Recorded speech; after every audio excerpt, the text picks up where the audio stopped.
Bonjour à tous et à toutes et bienvenue sur le renard littéraire.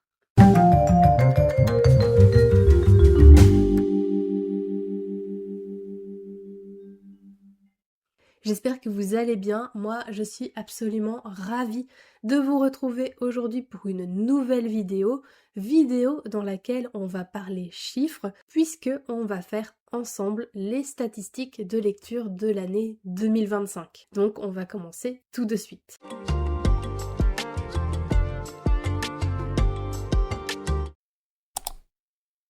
En 2025, j'ai lu 86 livres pour un total de 23 032 pages. Je pense que c'est une des années où j'ai le moins lu et il y a plusieurs raisons à ça. Déjà, vous le savez, mais depuis 2023, je n'enchaîne plus les romans.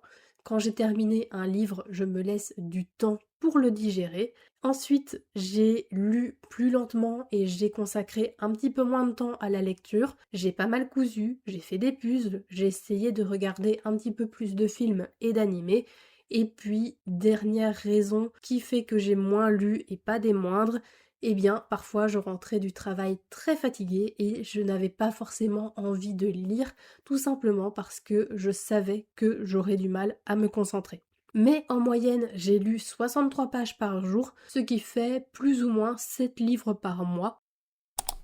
Et les mois où j'ai le plus lu sont donc les mois de septembre avec 12 livres, suivi par le mois d'août avec 11 livres, et enfin nous avons ex aequo les mois de mai et d'octobre avec 10 livres chacun. Et le mois où j'ai été le moins productif a été celui de janvier avec seulement 2 livres lus, un roman et un manga.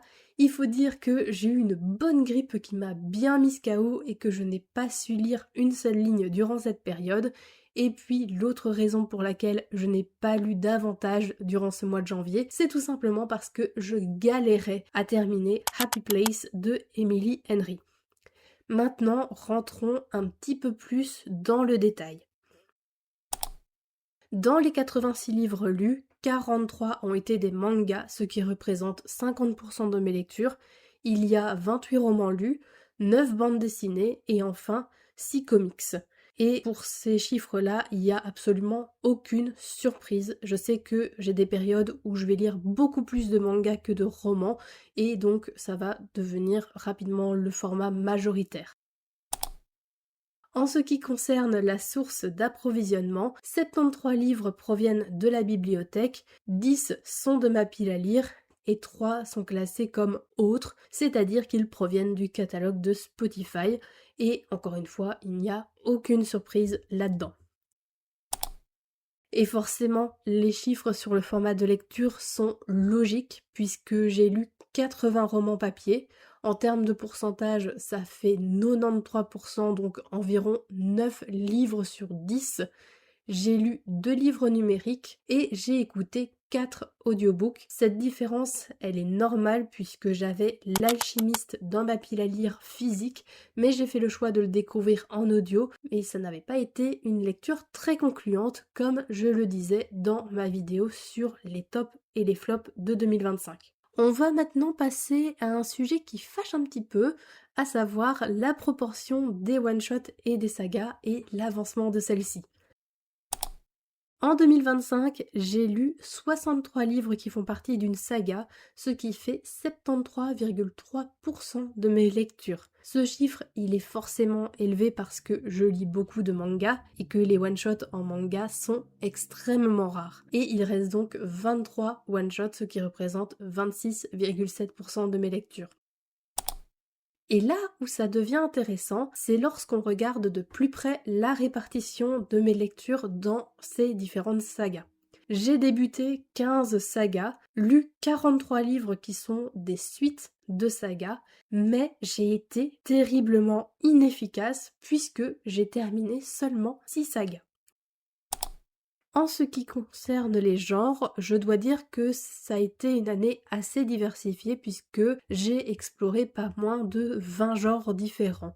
Le trio de tête est composé sans surprise des seinen avec 18 titres, du contemporain avec 15 titres et des shoujo avec 13 titres. Viennent ensuite les shonen avec 8 livres, la fantaisie avec 6 livres, l'aventure et les mythes et mythologies avec 4 livres, les histoires vraies et les kodomo qui sont en fait des mangas pour enfants avec 3 livres, les thrillers avec 2 livres, et en fin de classement avec à chaque fois un livre lu, on retrouve les classiques, les contes, le drame, le roman historique, le josei, le policier, la romance, la science-fiction, la science et les sciences sociales et humaines.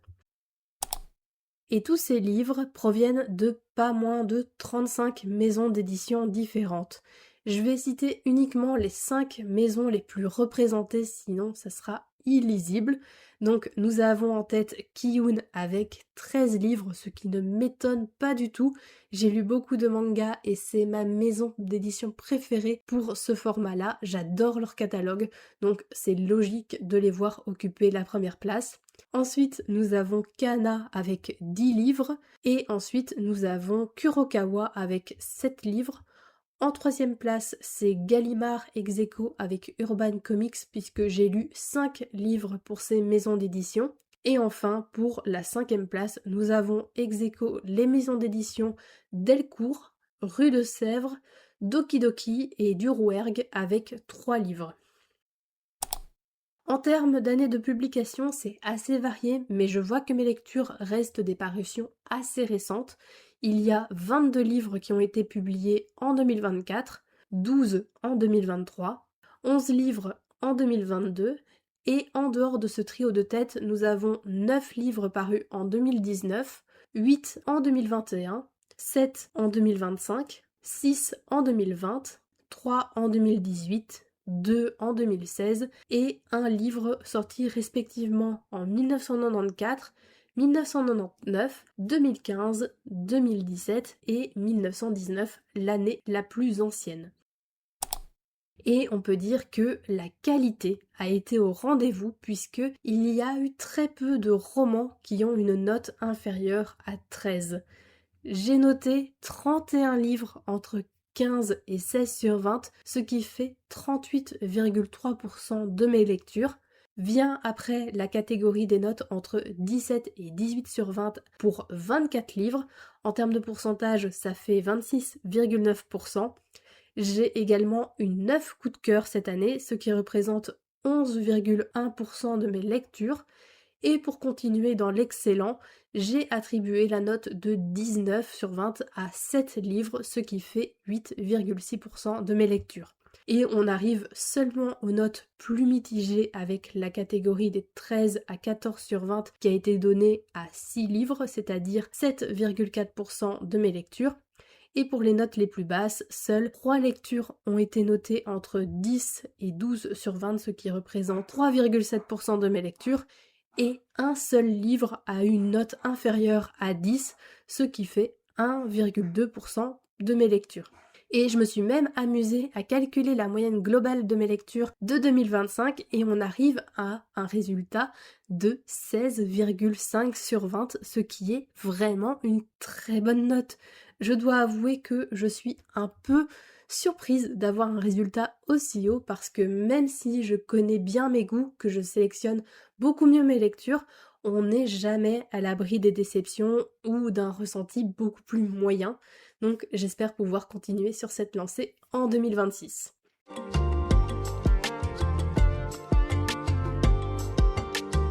Et j'avais envie de terminer cette vidéo avec quelques objectifs livresques pour 2026.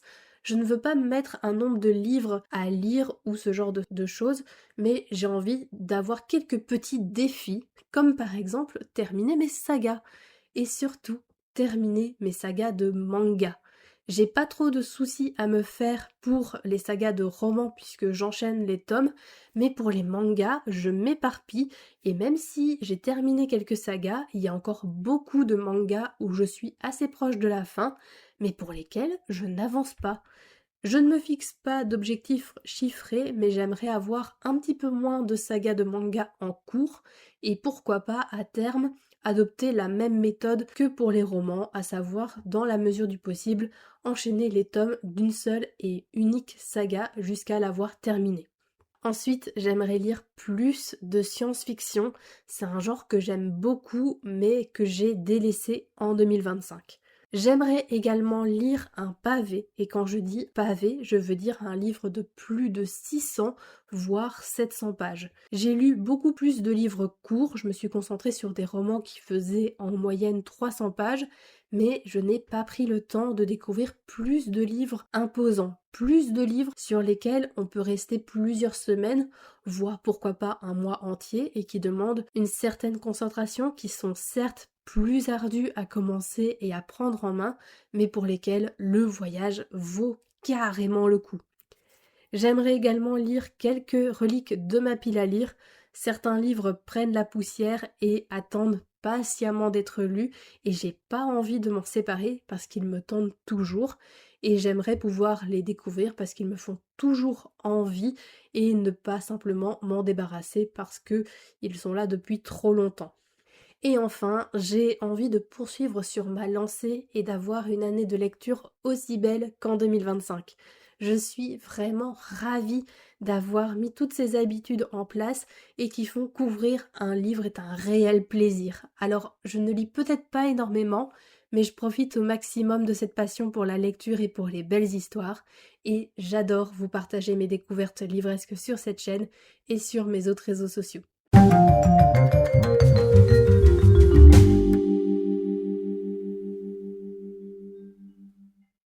Cette vidéo elle est désormais terminée et j'espère qu'elle vous a plu.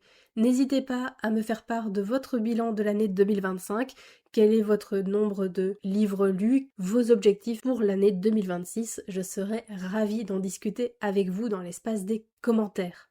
N'hésitez pas également à lâcher un petit pouce bleu, à vous abonner à la chaîne, ce qui est le meilleur moyen de soutenir mon travail et qui vous permet par la même occasion d'obtenir une notification à chaque fois que je poste une nouvelle vidéo, c'est-à-dire un vendredi sur deux à 18h30. Et moi, en attendant de vous retrouver dans une prochaine vidéo, je vous souhaite d'excellentes lectures et je vous dis à très bientôt.